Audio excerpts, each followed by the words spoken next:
Welcome to the Queen Trail Podcast. There are three different types of radiation: alpha, beta, and gamma. What does this technology do? It's like, well, what can you do with electricity? I just survived 30 years HIV positive. I'm certainly not going to let a little thing like a brain tumor derail me. When I got to 29 pounds, I was so tired, I just collapsed. Everything always goes back to being grounded and centered. It's a mecca for cycling, for sure. Struggle is the neutralizing force. And I said, there it is. This is the right family. I got like cold chills. It's one lone oak tree right in the middle of the trail. It's beautiful.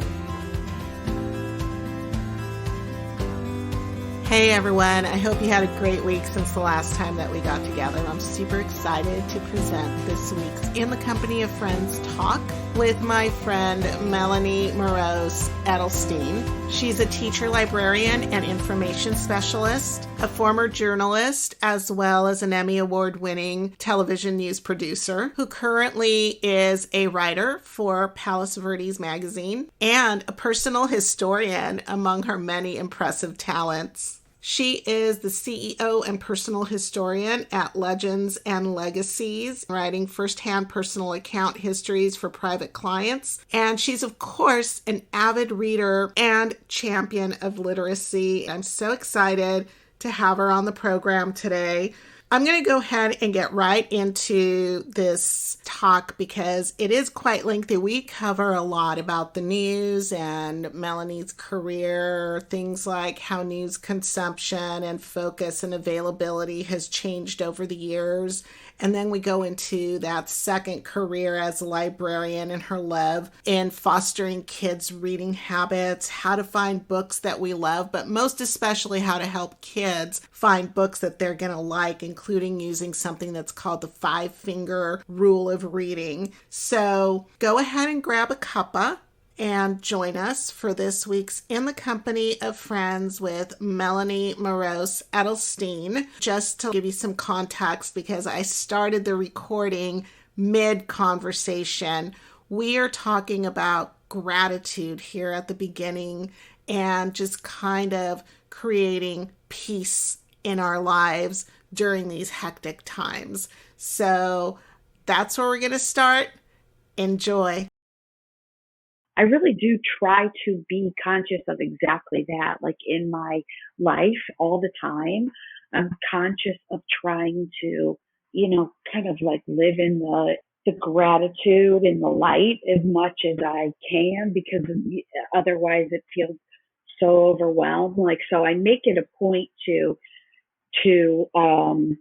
try to share stories. Like that's what I want to do. I want to always, like every day, share something good or a story or learn something or read about something, even if it's fiction. Or I love stories to get me out of the cycle of this world and this upside down. And I could really get lost in the rabbit hole of that. I could fall down into that vortex and just be, I could read heavily into the news. I was a news producer, and so I'm a bit of a news junkie. And my husband works in the news, and he's a production sound mixer and an engineer for NBC News. So he is in the thick of it. So we could be lost in that. And I have been lost in like the news cycle, and where I haven't even been able to function in my everyday life. But I've come to a place where my kids are grown and I'm not as frantic as I once was. I'm not as busy, raising them and rushing from one thing to the next and making sure that they have everything, and so much tending to their every single need, that I am now like consciously trying to take care of myself more and honor my hobbies and my interests and what I think is important and what I think I'm good at. That's so important. You can get really lost, like you can get really lost in the world that we live in that is just constantly there, like you said, with the news cycle. And it's important Yeah, I mean, I have been really lost in it before. I mean, I have been. So the fact that I'm not right now, and that I'm like more living in the light, which I have been, is good. But it's not just because I'm lucky. It's because I'm really super conscious of it, and I work really super hard at it. Like we lost my dad in COVID, Mm-hmm. and it was the most awful thing that's ever happened to me. It was terrible. It was the darkest days of COVID, and it was You weren't even allowed to be there, from what I remember. right. The ERs were full, and they weren't even accepting patients. There was no beds anywhere. We weren't even supposed to be near him. On like a Monday, he was fine, and on the following Sunday, he was gone. And Wow. he was like, it was just it was terrible. It was really really awful, and he had this terrible fever, and then he just we're like, what? The worst part probably was that we couldn't properly mourn him. I'm a big family. I'm the oldest daughter. I have an older brother. There's four of us, and my parents have 12 grandchildren. So we're Wow. just this big very, very close family, and we're Jewish. And after you lose somebody, you're supposed to have a burial and then sit Shiva. And then everybody comes and they bring food. And it's more like a celebration of life Mm-hmm. than it is, you honor it. And it's supposed to be like a 3-day affair at the house. And, my dad's very successful man. The whole community would come. But we were stuck. It was my mom and my siblings, and not even his siblings could come, and nobody. There were 10 people allowed at his funeral, so that was like so awful, so Yeah. heavy and terrible. Being denied that tradition that he deserved, right? Oh my God, it was so hard for my mom. Oh my God. So to honor a man who, we think is the greatest man ever to live, um, we were very challenged with that. And I was in from out of town, and I was staying in my mom's house, and my mom and dad were both positive for COVID, and my sisters were freaking out because they were not sure what was going on. And he passed away like on a Sunday. We buried him on a Wednesday, and then Wednesday night I like lost my mind, and I'm like, I caught a plane home.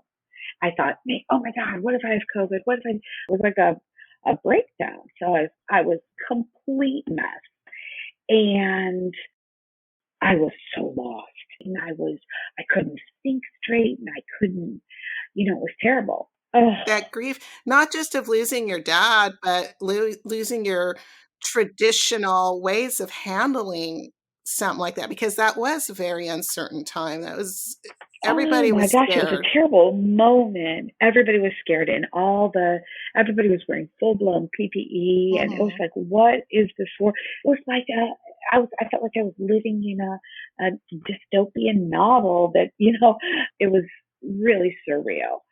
And I was really, really lost when I came back because everybody thought maybe I had COVID, so I had to do one of those 10-day quarantines. So I was alone. I was not, none of my kids, my husband, nobody went with me or quarantined for 10. Those were the days when we were like wiping off our groceries. So Right. we are fortunate because I have a guest house. So I stayed down in a guest house. My family was like fixing food and putting it on the table outside and texting me, and then Oh my God. leaving it, and I was going out the door and getting it. And I mean, we weren't. It was absolute insanity. And so I went for 10 days like that. And I was never positive, but nobody, there was no rapid test. I mean, it was like a different world. It was crazy. Yeah, It was it so really nuts. was. Oh my God. And it messed with me. Wow. I am so sorry that you went through all of that. I do remember that, and it was Yes. really heartbreaking. It just such uncertainty of that time. And then the expectation that we were going to see so many people that were close to us pass away. So I'm really sorry, but I did want to ask you to tell the story about the family tree because I had come in one day to talk to you. I was super excited about reading The Understory by Richard Power. It's such a beautiful book that somehow manages to intertwine the love. The trees are the primary character, and I love gardening. I love the outdoors. I'm a self-professed tree hugger. So we started talking about this, and you told me about that family forest that you have in Israel. Oh, oh, uh, okay. So yes, well, in the Understory, first of all, yeah. Well, it won the Pulitzer, so yeah, I Right. think it's pretty powerful. It's a great book, but when something happens in our lives, in the lives of my family, we plant a tree in Israel in honor of it, whether it be a death, a graduation, a birth, anything that you can think of that you want to honor somebody, you can plant a tree in Israel. And you can go to Israel and visit your trees.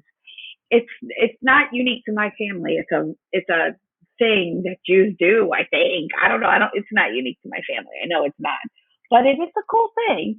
See, I guess at one point, there are not a lot of trees. It's the desert, right? Right. And after there was, I don't know. I wish I knew the history better. This thinks that I don't, but there was like all of this deforestation, and there were no trees. There were no trees. There were no trees.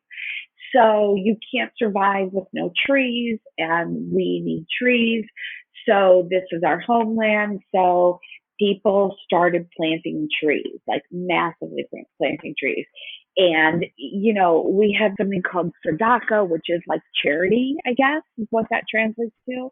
So it's one of the tenets of, like good deeds and giving and charity. So somebody does something wonderful, or you want to honor them, then you can do tzedakah, and you get like a little plaque that says a tree in Israel has been planted, and it tells you the name of, like the area. It actually gives you the longitude and the latitude of where your tree is planted. That's so beautiful. So then if you make your way to Israel, you can see the tree that you have planted in honor of your family or your friend or whatever. Yeah. It is nice. It's a nice thing. It is. I just love that idea. When you told me that, I thought it was the most wonderful thing I had heard. Thank you. That is a beautiful thing. I do love that.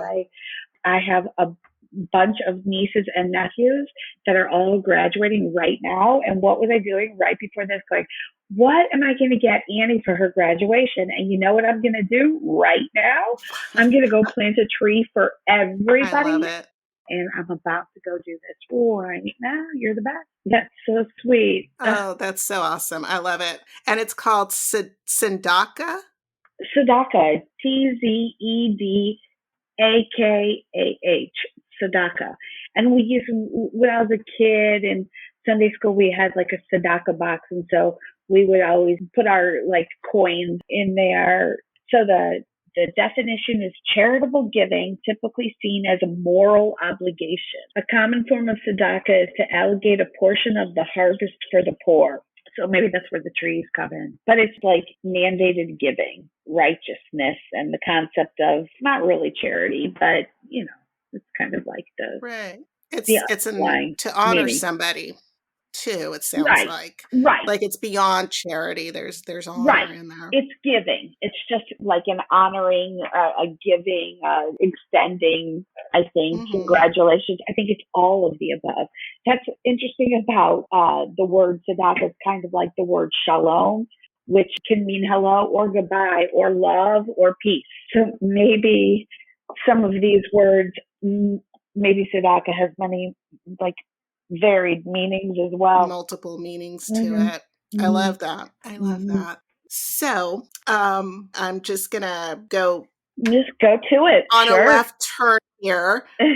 So you earned a degree in broadcast journalism, and even as you were earning it, you became a journalist, as you mentioned. You were a news producer. How did you get your start? What made you decide to go towards journalism? Is that something that you always wanted to do? No, I wanted to be like an actress. And my dad said, I'm not going to send you to college to be an actress. No way. That can't be your major. So I thought, I love to read. I knew I was a good reader and a good writer. And I was like, okay, well, I could go into journalism. Maybe I'll be like a reporter. I could be on camera. Yeah. Right? That was like my 18-year-old self thinking. Okay, I'll go into that because it takes no math. I don't want to have anything to do with any degree that has any math in it because it cannot add, and I don't understand numbers. So I was like, okay, no math. Plus, maybe I'll be able to get famous, like by being on camera. Yeah. Plus, I could read and I could write. I'm like, okay, so I'll do journalism. So my dad's like, okay, off you go. So I chose broadcast journalism, and then I realized I didn't really want to be on camera. I was like, oh no, that's not really for me. I couldn't do that. Okay. I was like, no. I want to write that. I realized that the power is really behind the scenes. That's where the words come from. That's where the decisions are made. So I'm like, I want to be like a behind the scenes sort of power player. I don't need to be on camera anymore. I don't need that. And I went into television and I worked. I was living in Tampa, Florida, and I worked for the NBC affiliate WSLA there. And I started as a 6 a.m. associate producer, and my shift used to be from midnight to 10 a.m. Oh my gosh. And then it was terrible. And I hated the hours, but I loved the rush of producing the news. It was like really great for me because I'm a bit of a control freak. So I went from associate producer to a producer on the early morning show, and then they moved to a noon broadcast. Then I eventually started doing a 5 p.m. and a 6 p.m. and an 11 p.m., all this local news. So I really enjoyed that. And then I got lucky because this general manager that I had worked for in Tampa, he moved to LA to begin KKL9 News. And it was to be the first local 24-hour news in the country. And they were kind of modeling themselves after like a CNN. So this guy, Jim Saunders, moved to LA. The station used to be KHJ, and it was purchased by Disney. And Disney hired Jim Saunders to build like this revolutionary television studio, news production palace type of thing. So Jim went around the country and plucked around all the people that he knew, and he hired me. He said, come to LA and produce for me. I was like, okay. I'm on the way. Here we go. And they moved me. And so I worked for Disney. So it was like the golden years. So they moved me across the country, lock, stock, and barrel. They wined and dined me. It was like, oh like my God. Fairy tale. Maybe I will be famous after all. So they found me a location person who helped me find my own place. Anyway, they really treated me well. I came to work for KCAL.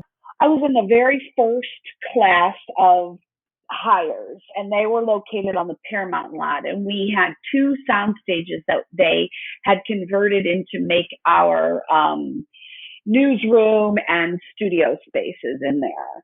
And so I lived right on the corner of Hollywood Boulevard and Vine, and I could walk to the Paramount Studios, and I was like living the dream.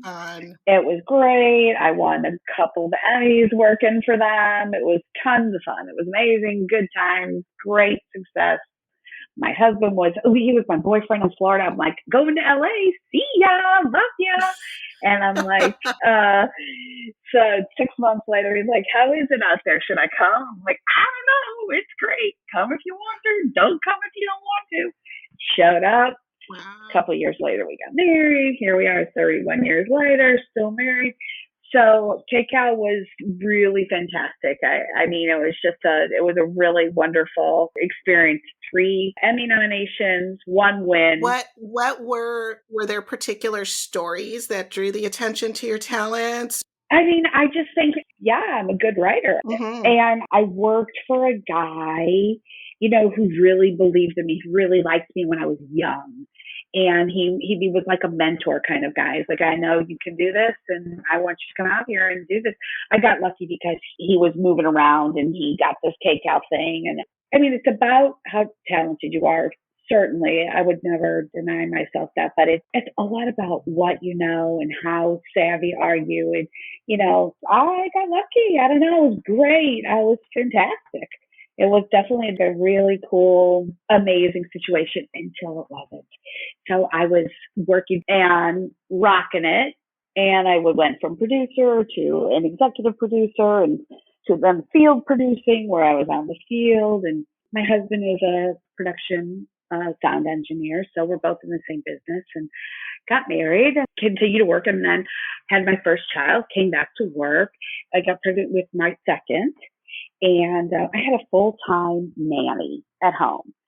And I was paying her, the hours were absolutely insanity. I was working as an executive producer at that time. And when the news broke, you worked. I mean, it's not a business for the faint of heart. And it's really hard for a new mom. I'm like, have 2 kids. What am I doing? I'm on the freeway. I'm schlepping up to Burbank, and I'm traveling, chasing the news. And so is my husband. And 2 people in the same business, in this business, doesn't make for an easy marriage. And we were paying half of our salary to our nanny, who was at my house 12, 14 hours a day. And I was like, what am I doing? I don't know that I really want to do this anymore. I want to do something else. And then the universe intervened, because there was a job opening, and me and a man who I was hired with, he was in my class. We were hired at the exact same moment in time. Same education, same trajectory in the company, and we're both working. We both got married around the same time, but he never took maternity leave, of course. Right. So he had 2 children, same age, and my husband and I are friends with him. And it's not about him. He's a great guy. We're still friends. But we both were up for a position of an executive producer of just a big job. More money, big job. And I'm like, okay, I deserve this job. And I think maybe I'm going to just keep doing this, and I'll be able to afford my nanny more, and I'm going to do this. And so I was in an interview, and the guy says to me, I know you and I know him. And listen, I've worked with your husband. I know your husband. And I look at that ring on your finger, and I think to myself, he needs the job more than you do. I was like, really? Oh. So it was a stunning blow. This is in the early 90s. So how painful, that kind of sexism. It was terrible. But I never would thought for a minute. But he said, I'll never forget it. He said, I know your husband. I know you guys. I look at that ring on your finger. I know where you live. This other guy, Paul, he needs this job more than you do. And I was just absolutely stunned, because really he didn't know a damn thing about me or whatever. No, so, and those are the moments that are so painful. We think we keep hearing things like, you've come a long way, baby. And yes, we have come a long way from a certain point. But when you end up in those situations like that, you are so keenly aware of the box that we are as women constantly put into. Yeah, definitely. I mean, there's no question that, I am not one to not know what to say. But I was absolutely paralyzed. I don't remember how it all played out. I just remember that I felt so sick that I thought I was going to throw up, that I left there going, I don't want to do this anymore. This is gross. I don't see my kids. It was a nice paycheck, and, I didn't want it anymore. And that was the moment was no way. I'm done. So they gave the job to this other guy, and I quit. And I'm going to see what it's like to do like freelance work. And I did. I was really happy with the freelance thing. I had my kids. I could be home when I wanted to with them. It was great. I covered the Olympics. I went to Sydney, Oh, how Australia exciting. as a producer for the Olympics. And I did some very cool stories, and I worked for Dateline NBC and the Today Show. And so it was good. I transferred sort of over into a little bit more national news. I got out of local news. That was really good. I was home with my kids. And then I was like, well, I didn't really want to do the NBC thing anymore. I got so like into being around my kids. I remember getting called for a story going, I don't remember one of them had, I don't know what she had, some recital or something like that. And I was like, I don't really want to go work. I want to be home. So I slowed out of that and I started writing for just like the LA Times, the Daily Breeze, some local magazines, and that was good for a while. And then I was one day, my oldest was in I think maybe second grade, and I was volunteering in the library one day, and I was like, this would be fun.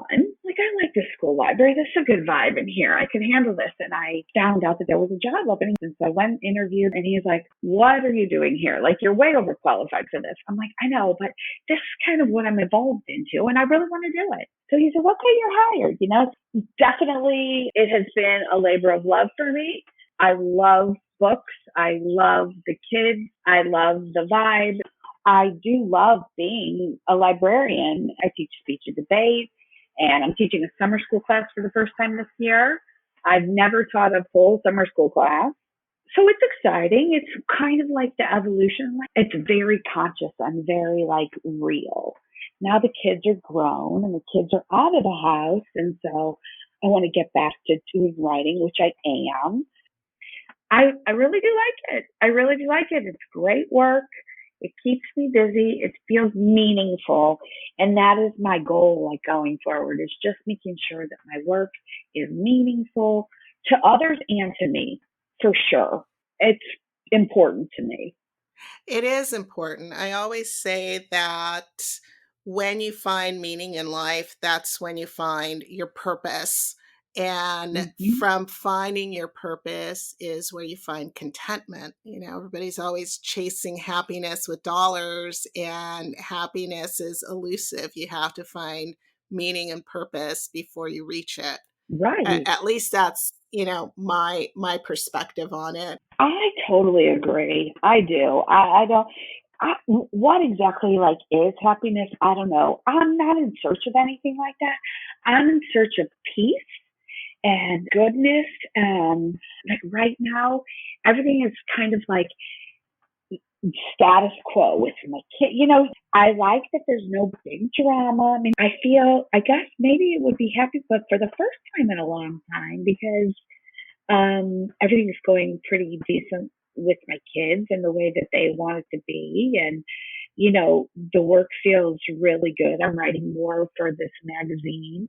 I really enjoy telling the stories of the local people, my neighbors, Stories like that are so much fun for me to tell. I've interviewed so many really cool local people that have opened my eyes to so much cool stuff right here.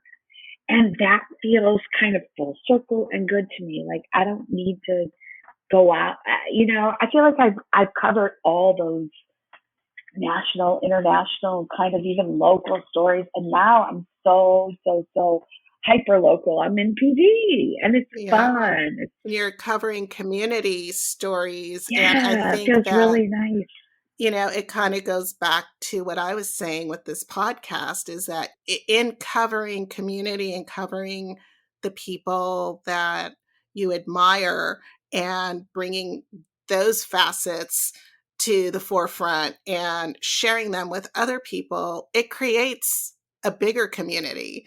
It really brings people closer together. And I think those are really important stories. I want to think that they're really, really important stories too. I think when when the world is in such a state of chaos, which I feel like it is right now, when I can really dial down to my own front yard and make a difference right here and really close to home, it brings more peace. Which I can't make a difference. I feel like maybe on a big global scale right now, so much stuff is happening that's just heartbreaking and that I can't even wrap my mind around. So I can take that energy and bring it right here in front and tell the story that I just wrote, which is going to be in the next issue of the magazine. I interviewed a quadriplegic woman who was paralyzed in a gymnastics accident when she was 5. And she has the most beautiful life. She's lived a life of adventure. She's so inspiring.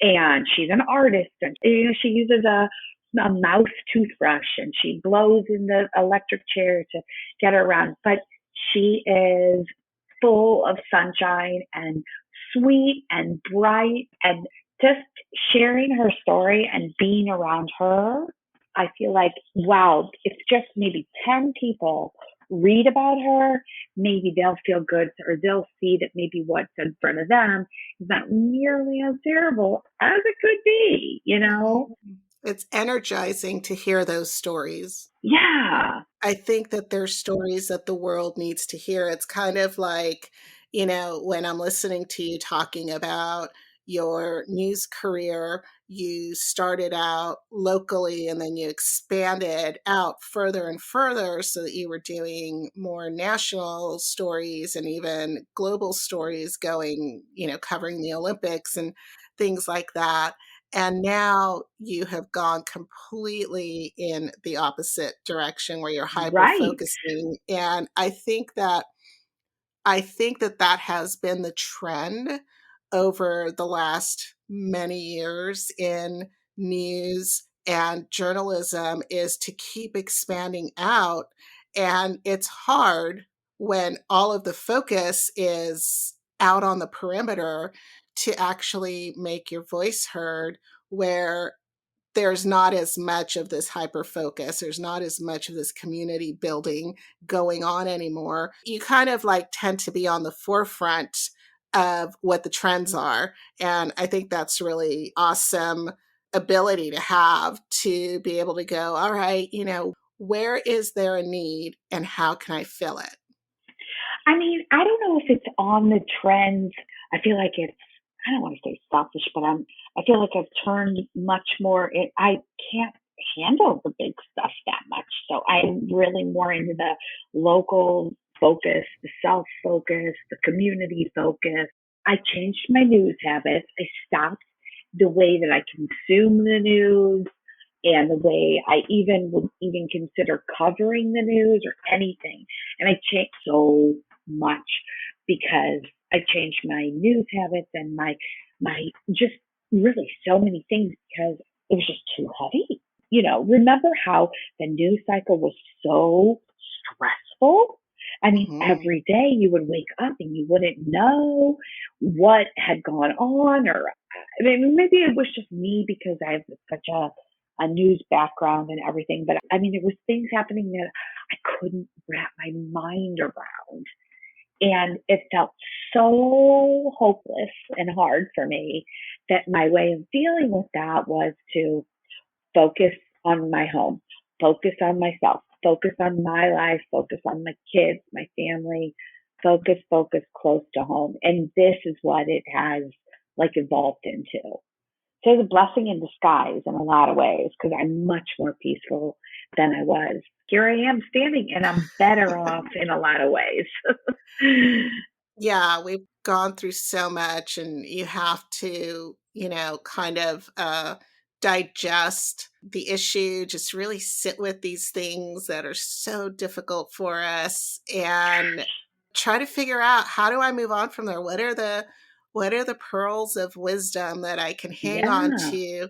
And then I can get rid of the rest of it and move forward. And I think that, it's like walking through fire. You come out polished on the other side in a way, and you also come out damaged in a way. It definitely, but it does make you stronger, and it changes your perspective.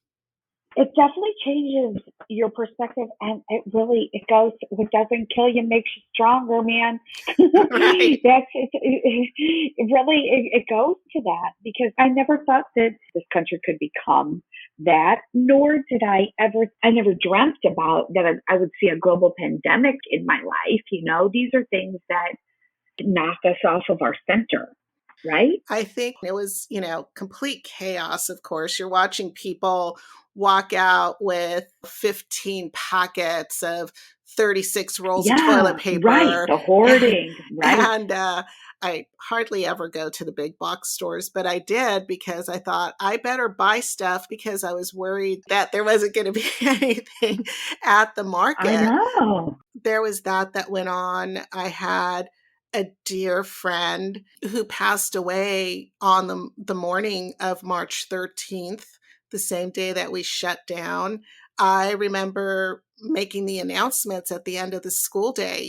We all had to be out by noon. And I just remember the countdown. Everybody, you've got 2 hours. And then it was, you have every half hour after that. Oh, and then, yeah. I remember the chaos of that. and it was very uncertain, but I call it the big pause after that. For sure. Because I think everybody went home, and in many ways, we were all waiting to either die or to hear about everybody around us dying. And in a way, the world kind of did. There's been like this, I wouldn't call it quite as dramatic as the Phoenix Rising, but there was definitely the rebirth since that time period. It was a metamorphosis time. I mean, we're lucky in a lot of ways we could look through it, It's about what you make of it. And I feel like we have come out the other side.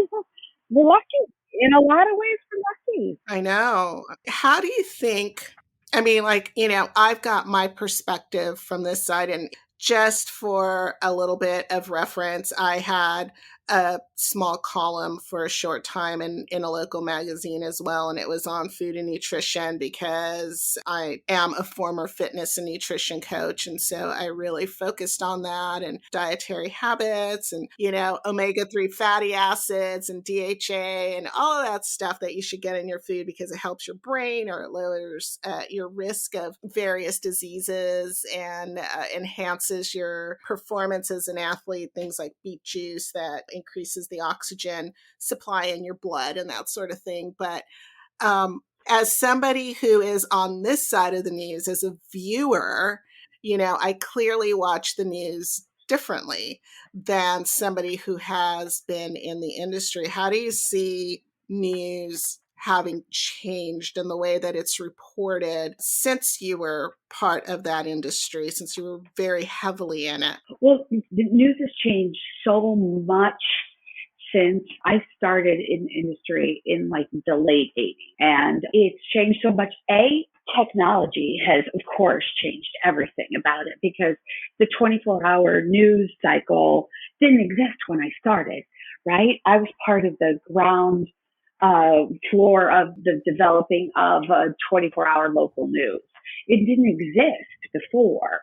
So before the days of CNN was the first 24-hour cable news service. My husband worked for for Ted Turner when he bought CNN. And it was, that had to be in the 80s. And so at that time, everybody was like, ooh, 24-hour news, who's going to watch that? And, we had everybody thought it was the craziest thing. It was the big three networks, and that was it. There was your local news, your 6 and 11 p.m. news, and that was how people consumed news. And really, all the way up until the early 2000s, it started, we started with all of the cable news. And so once the 24-hour news cycle kind of took over our society, there's no filter. Some of the biggest change that we have seen in news, you could see the coverage of the Vietnam War versus the Gulf War, the first Gulf War.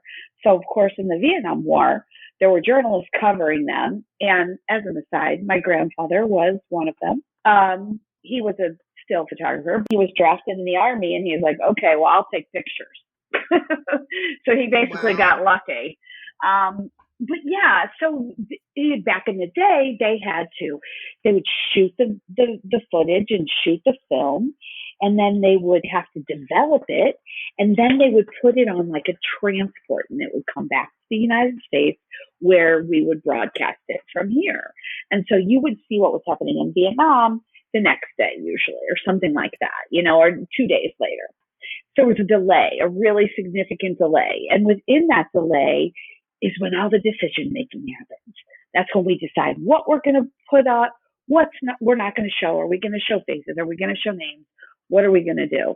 And that's how we consume the news. So then the Gulf War comes around, and it's the invention and the beginning of the satellite.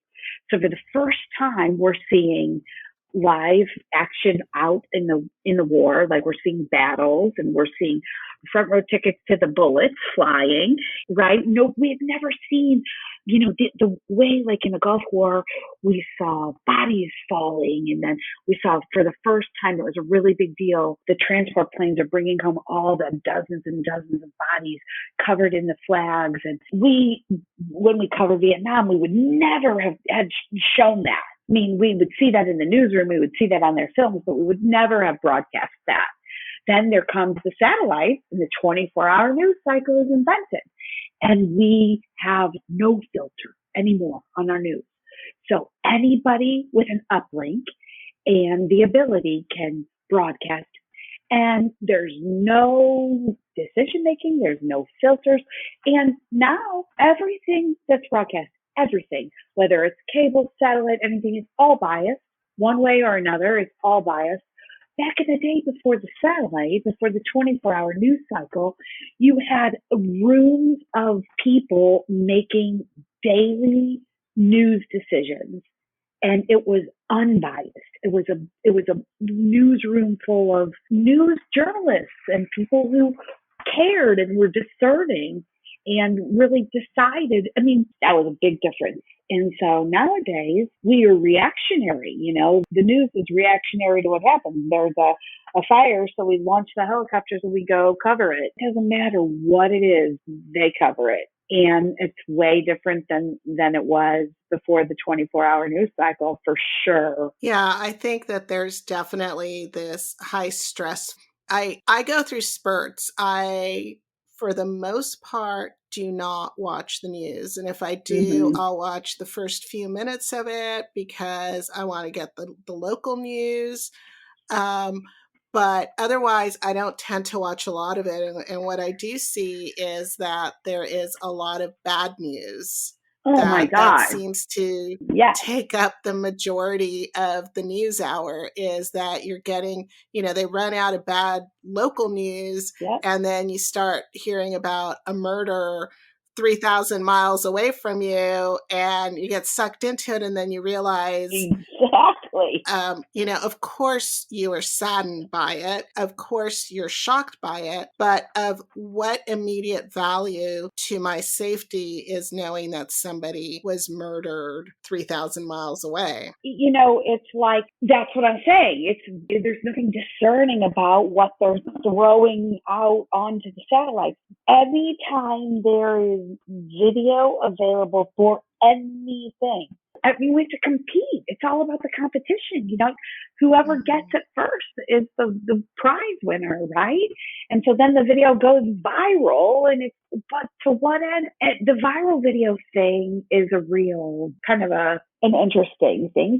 Another huge thing is social medias and phones. I mean, there was no such thing, right? There's an immediacy in being able to film something, and a lot of power, right, in being able to film something, being the first, or being able to show something that would otherwise not be shown. Yeah. And I mean, there's also some good qualities about it, because I mean, that's true.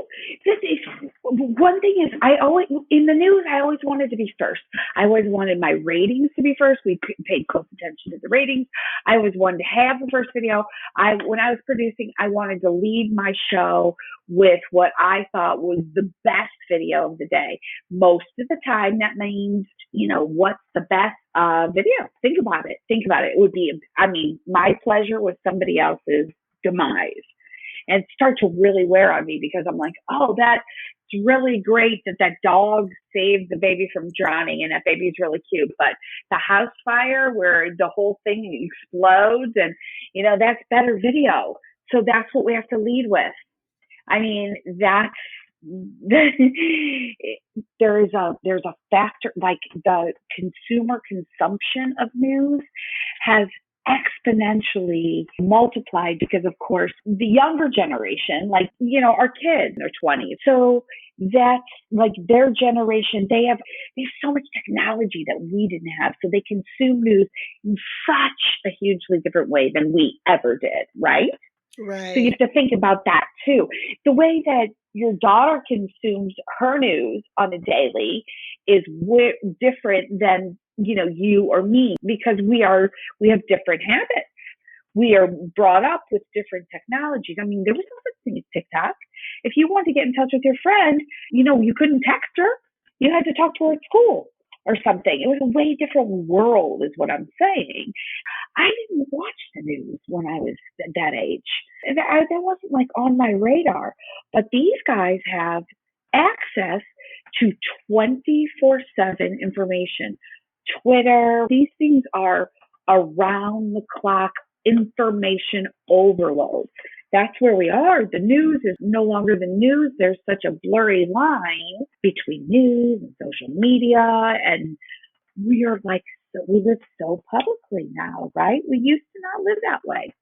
It's true, and I'm speaking of that immediacy and that instantaneous quality of you get filmed and you end up on, like you don't know if you're going to be on a YouTube video or if you're going to be somewhere on the internet. And, thank God that we grew up prior to having that deep lack of privacy that exists today. Yeah. I mean, if you're a young kid in your 20s and you are not on this, like my son has no social media, for example, but he's in a way different realm than my daughter that has every social media 24/7. Mm-hmm. Yet they're only 2 years apart. So very different, but he reads. And so that's how he reads, like the New Yorker and long reads. And I'm just saying the news it means something so much, different than it used to, at least to me. The scope of places that you can get your news has widened exponentially for sure. And, when you mention that your son doesn't have any social media at all, that seems to be a new trend that's happening now, is this saturation of social media. And there's people that are going on these social media diets and trying to eliminate it from their lives because it is so distracting, and there is a depressive quality about having, they've run these studies about being so focused on getting your entertainment, getting your information, getting your stimulation from your phone. Yes, I agree. It's such a different, I sound like my mother, right? Or my grandmother or whatever. I'm like, but it's such a different world today. But it is. It really is. If you just take the technology alone, take that one piece alone and leave everything else behind. I mean, what we had when we were, in high school as compared to what our kids have when they're in high school is compared to what the kids today have in high school. It's amazing how huge these leaps are. They are. Yeah. Every time that technology progresses, it's a faster cycle in turning over. So the gap becomes smaller and smaller. Well, and then you were just talking about books. So I wanted to go back to the whole aspect of being a librarian and just what are the stories that really fuel your fire, that get you excited and that you've seen perhaps have the biggest impact on kids or have the biggest impact on you, that really just fuels your love for reading? Well, I mean, there's so much about my experience as a librarian that's like fulfilling. Watching kids read, I love watching and knowing like the secret reading habit of the kids. That should be the title of my book. I know your secret reading habits. That's a great title. I pretend like I don't. I pretend like I'm not paying attention to the title or to who you are. I look at every detail. I look at your reading history. I look at the title you're taking out. I look at all the titles you've had before. Like, I know all these kids' reading history. So what I super enjoy being able to say, oh, you know what? If you like that book, I have a great idea. And then I can show the kid and he's like, oh yeah, that's good. And then he returns and he's like, oh yeah, that one was really good. I'm going to do another one just like that. It's like those kinds of connections really mean a lot to me. And I enjoy that so much. The kids really like the library. And I take credit for that. I think it's a great atmosphere in there. I want it to be fun for them and like an open, I want it to be a quiet place, because sometimes I think it gets loud out there and school is just like, oh, and they burst in, and all he needs to really do is just come in, maybe sit down and look at a Guinness Book of World Records and laugh at the lady's longest fingernails in the whole wide world. And I feel like it's a respite for some of these kids. Not all of them, but. Oh, it is. I remember I was the biggest bookworm, just like a huge nerd when I was a kid. I loved reading, and I think it started with the school librarian. Yeah, that's so nice. In second grade, the librarian, I think she had, I don't know if this is what she recommended, but I do remember reading like Jonathan Livingston Seagull at that time. And then I saw James and the Giant Peach by Roald Dahl. And she said, oh, I just think that's a little above your level. Oh, no. Anytime anybody says anything like that, it's like, oh, yeah? Oh, yeah, watch really? me. Really? Just watch me. Oh, my God. That's so funny. That is so funny. Like, I would never do that. So you come in and you want to read something and that I think is so far out of your, like, I'll give you an example. I had a kid who comes in and he wants to read Moby Dick. So he asked me, do you have Moby Dick? I was like, I do. Are you going to read Moby Dick? This is a kid who's usually reading The Wimpy Kid. I'm like, okay, yeah, we have it. You want to read it? He's like, yeah, I want to read it. I'm like, okay, I need the knowledge. So he goes out and he gets the book. I'm like, all right, like, wait a minute. No. So I said, what's the deal with this? Like, why do you want to read this book? Who suggested this? Where'd you get this idea? He's like, my dad thinks it'd be good for me. I go, my dad thinks it'd be good for me. I really want to be successful. My dad thinks it'd be a good book for me to read so that I can be a success. Oh my goodness. I was like, okay, all right, here's what I'm going to say. Let me give you this book instead. And, I was like, let's talk about the kind of stuff that you read. So we look at his reading history, and literally it's like The Diary of the Wimpy Kid. And I'm like, all right, what else do you like to do? And we talked for a second, and he like laughed. He was like, he brings it up. And, this is like a 900-page book. And I have this old copy of it. Most adults don't want to read that book. I mean, talk about a book that you're going to give a child to totally discourage them from ever reading. So I didn't want to say like that's like way above your level or anything. I'm like, okay, well, here's what I think we should do. You take this book home to your dad and show your dad that you came in and talked to me about it. But I want you to take this book home, and I want this to be your free reading book in school. And you can take that one home to your dad and tell your dad at school you're reading another book. He's like, oh, yeah, okay.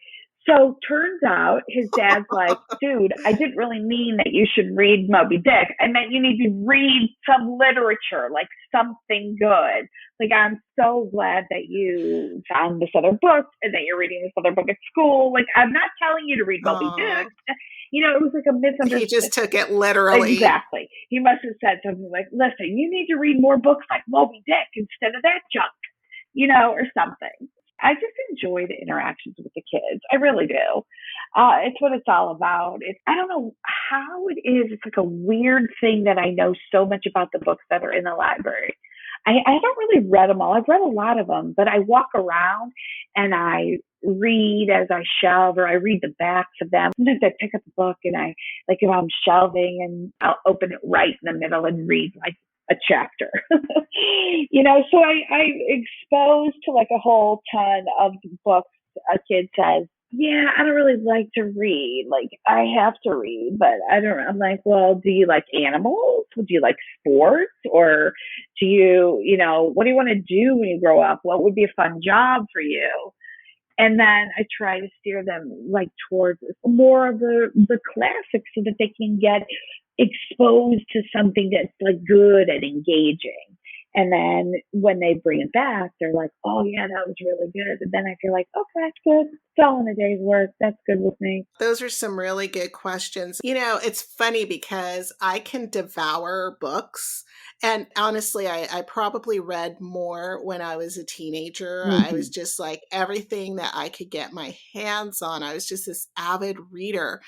And I think maybe after I had kids, I got so busy with having to read their homework and, figuring out what they were doing at school. And I think it's super common. Yeah, you just get really busy guiding them through their lives. You have to figure out what their world is like. And so you kind of set the books aside.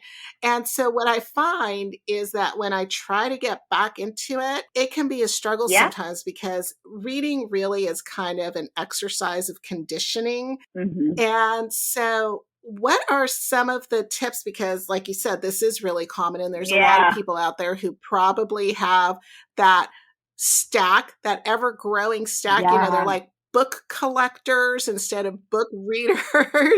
What are some of the tips for readers to try to get back into that habit? I always ask a person, what was the last book that they really enjoyed? What do you remember?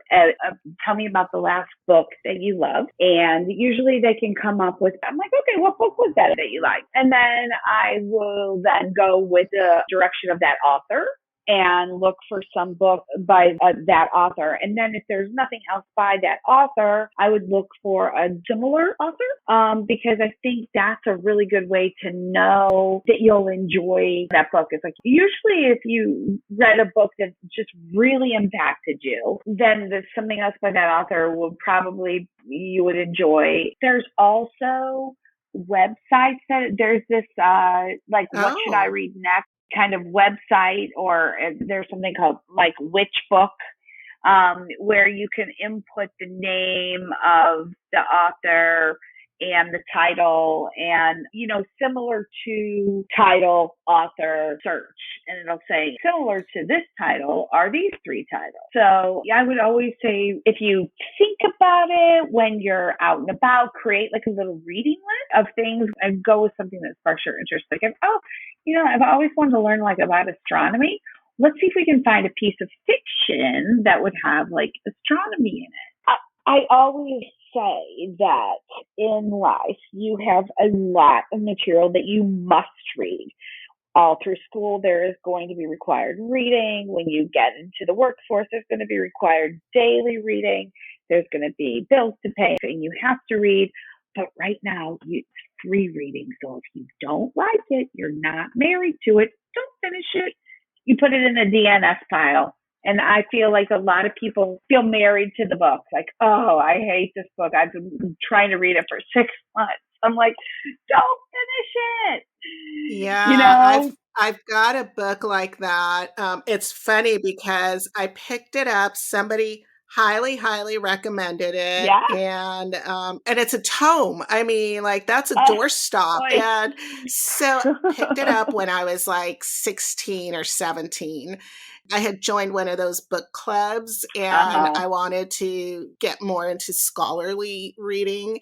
So I started to read it and I just couldn't get like past page 20 or whatever. So I set it down and then I tried to read it again in my mid 20s. It was kind of like every decade I tried to read it. And I remember I was telling one of my friends that I wrote with, Matt, somehow it came up and he had finished it. And I said, I've been trying to read this book for decades now, just can't get past page 20, 25. And he goes, I think it's just not the book for you.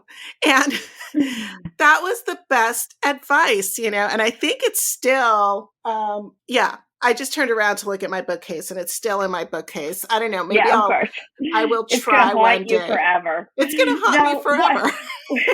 Yeah, no reason that it should. No reason that it should. Here's what I'm reading. The 5-finger rule of reading, right? Do you know what that is? I don't. What is it? Okay, so if there are 5 or more words that you don't know in the first paragraph, page, chapter, whatever it is, don't read it. You're done. That book is not for you. You need to find probably an easier choice. There could be a couple things. Also, if you don't like, so I always do the 5-finger rule for these kids. That's a good for an early reader. I'm like, that's if there's 5 words that you don't know, then let's choose something else. So that's a really good one for the kids. That's a good one for everybody, because I know some friends that are like, oh yeah, I read that. I'm like, oh, you did not. You know, don't just BS and say you did, because I know you didn't, but it's okay. I'm not judging you. I don't care what you read. And I think that you and I are so alike, because I do write and we're both like really creative and you know, we love books, we love writing, we love the English language. And I'm so opposite of that, where if I come upon a word that I don't know, I get so excited and I go and grab the dictionary or something that a word that I've heard, but I don't regularly use. Right. You don't use it and you're not familiar with it. Yeah. I try to add it to that internal lexicon that I have. Yeah. I know. I'm like that too. And my kids are super articulate. I don't mean not to brag or anything, but yeah, I always talk to my kids. I spoke to them like they were full-blown people from the word go. Right. I think that's really important to do that. I had a question, because I have noticed that sometimes when you're cleaning the shelves in the library, you have your headphones in. So those are audiobooks that you're listening to. And how do you feel about audiobooks versus hardbound books? Well, I believe there is a place for everybody and everything. So, I mean, you know, the escalator didn't replace the stairs. I don't know. I think we can coexist. I am often listening to an audiobook, reading a hardcover like in my living room, reading maybe another hardcover or a different library book maybe in my bedroom, and reading 2 or 3 books at work. And so if the best way for you to read is to listen, I say go for it. Put in those headphones and start listening. I think they are really fantastic, and especially for auditory learners. I really do. Since my son was born, he's 29. When he was born, we started playing for him every single cassette tape. And before he went to sleep at night, we would put in the recording and he would fall asleep. And it made such an impact on him that he used to repeat the story. He repeated it so verbatim that he used to repeat the turn the page. And I was like, that is so adorable. Wow. That means that it's like soaking into his brain. So from that moment forward, I was like, wow, audiobooks are the best thing ever. Turns out he's a musician. He is a translator. He's very auditory. I mean, it's kind of interesting if you really think about it. That is. That's fascinating. Do you have a favorite book that you tend to give out as a gift? I give books primarily as gifts, but I base it on the person. On the person. So just getting back to kind of a little bit of that journalistic path, you have managed to merge your love of journalism and your love of books and the writing process into a personal history service. It's called Legends and Legacies. And you painstakingly capture personal stories through an extensive interview process, which goes back to your journalism roots. And as the primary historian, you write the books using your journalistic expertise. That is not only, a masterpiece, but often worth reading by people who are not connected to the person, and they become really unique family keepsakes.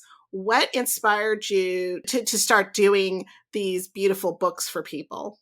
Well, I've met some really incredible people along the way. And again, it goes all the way back to storytelling. The very first book I did was my dad. And I think even before that, my grandmother, beloved grandmother, and she was 93 years old. And I found myself like jotting down notes of her life and notes about her and thinking, wow, I wish I could write her story, or maybe thinking that in the back of my mind. I don't know. I just remember writing like stuff down about her, and I journal, and I just thought, oh, it would be cool if I could write my dad's story. So years ago, he came out. It was just me and him. We spent a whole week together, and I wrote this book, and it was like really cool, and everybody loved it. And I self-published it, and I was like, hey, this is a good idea. Everybody has a story.